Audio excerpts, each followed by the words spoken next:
पूज्यपाद स्वामी जी महाराज ने आज गुरु महिमा का प्रसंग लिया है। बहुत कठिन भूमिका है साधुजनों। गुरु महाराज ने कैसी कृपा की है। स्वामी जी महाराज ने जिस वक्त हमें नाम दान देते हैं उस वक्त मंत्र के साथ, राम मंत्र के साथ अपना आत्मिक बल भी देते हैं। तो उस आत्म बल के बल से राम नाम, राम मंत्र हमारे हृदय में स्थापित किया जाता है। संत महात्मा कहते हैं कि गुरुमुख से निकला हुआ शब्द, ये राम शब्द, नामदान, राम मंत्र जिसे कहा जाता है, गुरुमुख से जब निकलता है तो इतना शक्तिशाली होता है उनके आत्मबल के कारण कि हृदय में वास कर जाता है। संत महात्मा उदाहरण देते हैं। पीपल का पेड़ आप लोगों ने देखा है, बाहर लगे हुए हैं। इनका फल कहिए, जो भी कहिए, तो छोटे छोटे दाने नीचे गिरते हैं। वट वृक्ष के थोड़े बड़े होते हैं। इस पीपल के पेड़ के इतने छोटे छोटे होते हैं, काले काले लाल लाल रंग के।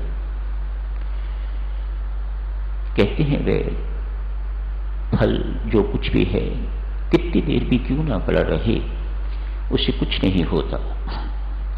बीज तो उसके अंदर हैं, अभी वो बहुत बारीक बारीक हैं और बड़े कड़े हैं वे बीज। आपने कभी देखा होगा, कभी कुआं देखा है या कभी रोशनदान देखा है कहीं पर, वहीं पीपल का पेड़ उगा हुआ होता है। ये कैसे होता है? कौन डालता है वहां पर बीज कि वह वहां अंकुरित होता है और पीपल का पेड़ खड़ा हो जाता है वहां पर? कुएं में कौन डालता है बीज?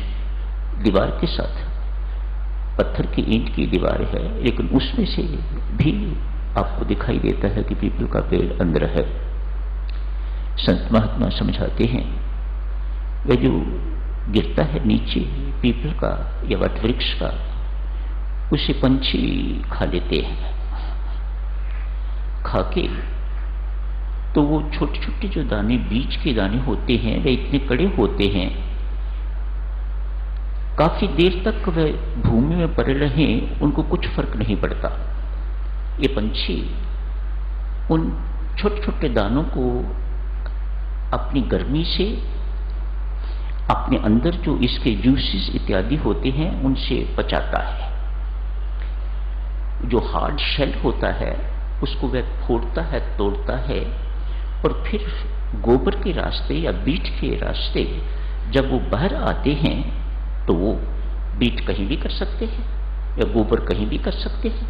तो जहां कहीं वह पड़ता है तब बीज अंकुरित होने योग्य हो जाता है। जिस प्रकार पंछी ये मेहनत करता है, इस प्रकार साधक स्वरूप गुरु मेहनत करके तो अपने मुख से राम नाम, राम मंत्र देता है। साधक के लिए सब कुछ बहुत आसान करके तो गुरु देता है। कल साधक सुनो इस वक्त जबलपुर में था। कुछ एक घटनाएं वहां की जो मेरे लिए स्मरणीय हैं, मुझे अच्छी लगी। वे कुछ एक आपकी सेवा में प्रस्तुत की जा रही हैं। सुबह 5 बजे मुझे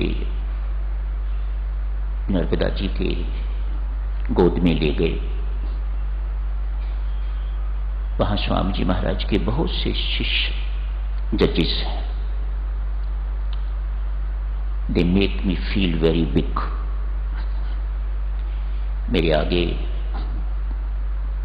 पुलिस वालों का मोटरसाइकिल होता है, पीछे, उनके पीछे एक चीफ जुडिशियल मजिस्ट्रेट की गाड़ी होती है। सब लाल बत्तियां जलती होती हैं। उनके साथ सिपाही भी बैठे होते हैं इत्यादि इत्यादि, रास्ता साफ करवाने के लिए। उसके बाद जिस गाड़ी में मुझे बिठाया हुआ होता है वह भी जज साहब की ही होती है। पीछे एक और गाड़ी भी होती है। मध्य प्रदेश में साधक जनों, जिस गाड़ी में मैं बैठता हूं, जैसे स्वामी जी महाराज की परंपरा है, किसी नारी को बैठने की वह इजाजत नहीं देते। ऐसा उनका हिसाब किताब है। वह अपनी पत्नी भी क्यों ना हो, वह भी कहीं पीछे गाड़ी में बैठेगी। जिस गाड़ी में मुझे बिठाते हैं उसमें किसी नारी को वह नहीं बिठाते। ये सारे मध्य प्रदेश में इस प्रकार का है। हरियाणा में भी ऐसा ही है। पंजाब में कहीं कहीं ऐसा कर लेते हैं। बाई एंड लार्ज जिस गाड़ी में मुझे बिठा वह बड़े कट्टर हैं, मूलचंगी साथ होते हैं। सो परंपरा को पूरी तरह से बना के रखते हैं। मूलचंद की पत्नी भी अगर साथ हो तो वो साथ नहीं बैठ सकती, किसी पिछली गाड़ी में बैठेगी। पिछली गाड़ी में कुछ महिलाएं, एक तो जजेस साथ बैठे हुए, 3-4 गाड़ियां होती हैं। धुआंधार एक स्थान है, वो दिखाने के लिए मुझे ले गए थे। नर्मदा का जल जोर से नीचे आता है और संगमरमर की चट्टानें हैं, उनके साथ वो पानी टकराता है तो उससे धुआं सा निकलता है, मिस्ट निकलती है।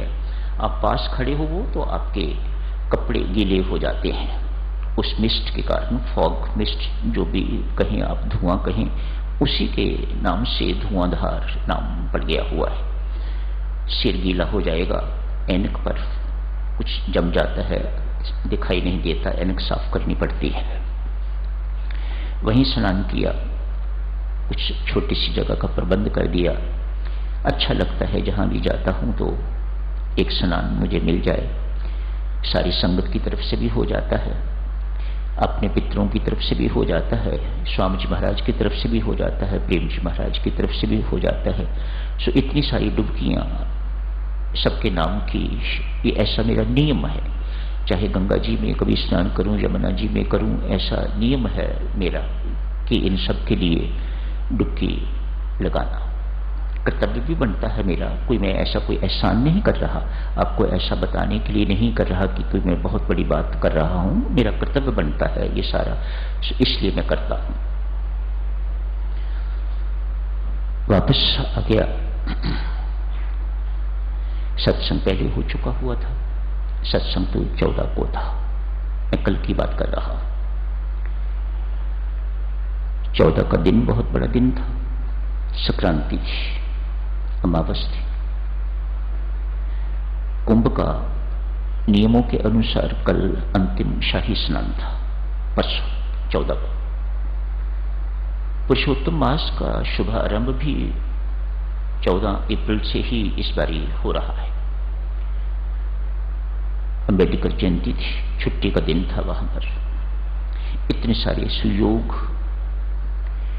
और फिर सत्संग, भव्य सत्संग।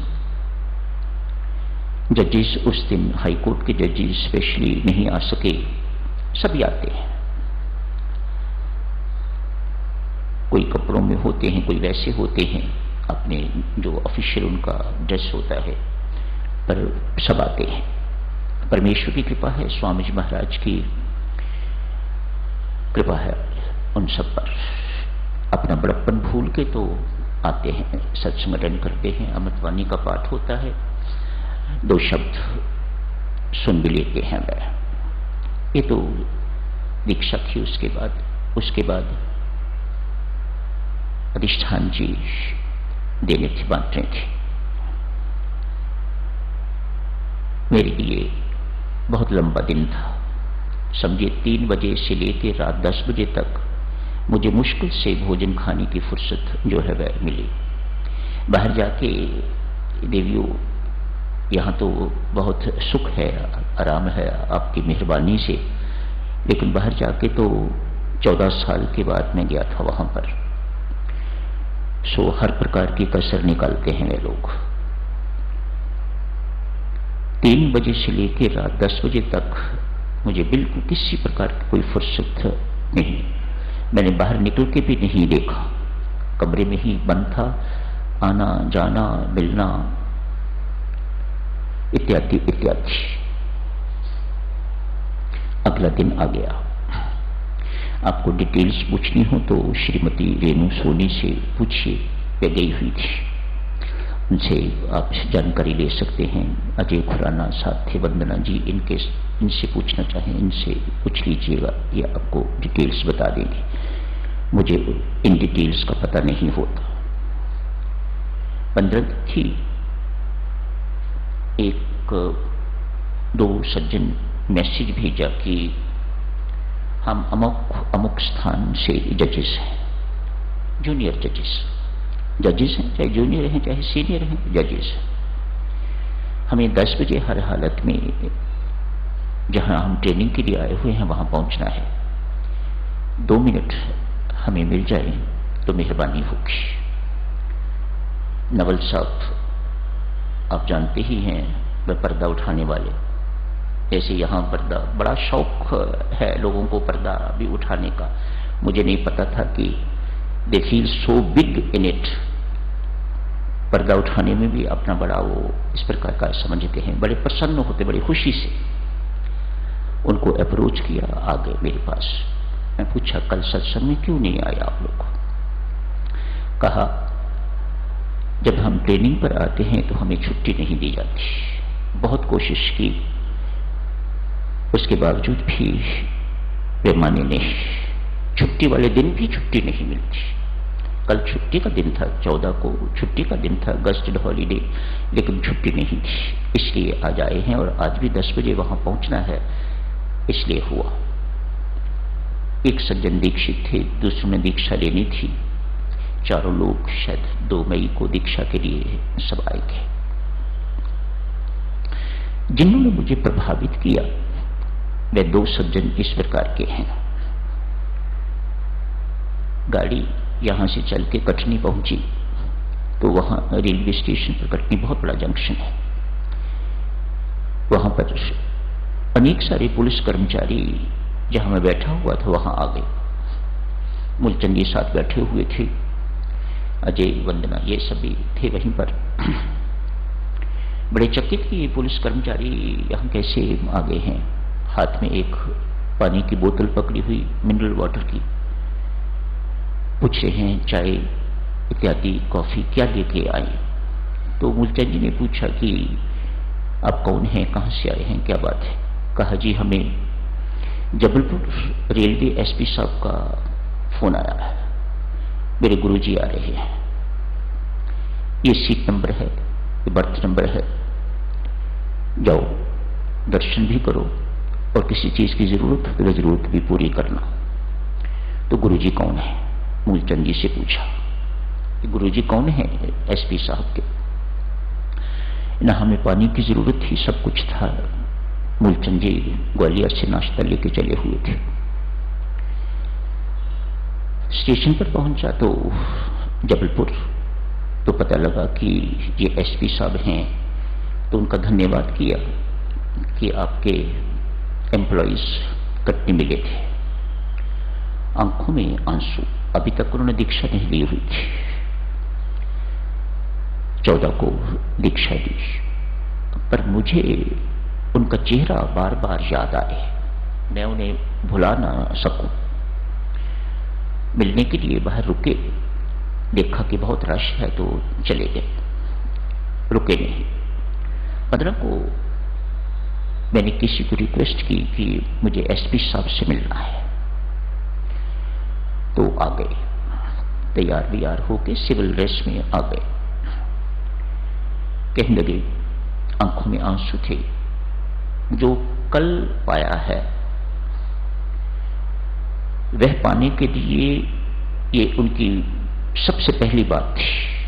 कोई इंट्रोडक्शन नहीं, कोई कुछ नहीं, सबसे पहले उन्होंने कहा जो कुछ मैंने कल पाया है इसे पाने के लिए मुझे 35 साल प्रतीक्षा करनी पड़ी है।